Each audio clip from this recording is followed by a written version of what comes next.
If you've never cracked an egg before, here are a few tips to help you on your way. First of all, don't tap it on the side of what you're doing, because often you'll get little bits of shell that will fall into what you're trying to keep shell out of. So tap it on a surface next to it. You don't have to smash it down on the surface so that it splats into a million pieces. Just tap it.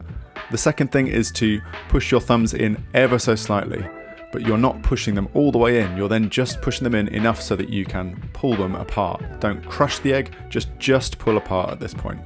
If you do get a little bit of shell in, which, you know, life happens, so that does happen. So what you can do is use a bit of shell to pick out a bit of shell. So one of your empty half shells, just scoop it out. For some reason, that seems to work. But there you go, that is how you crack an egg.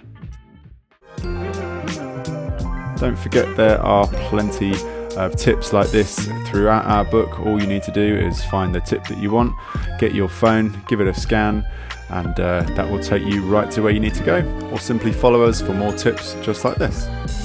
Enjoy!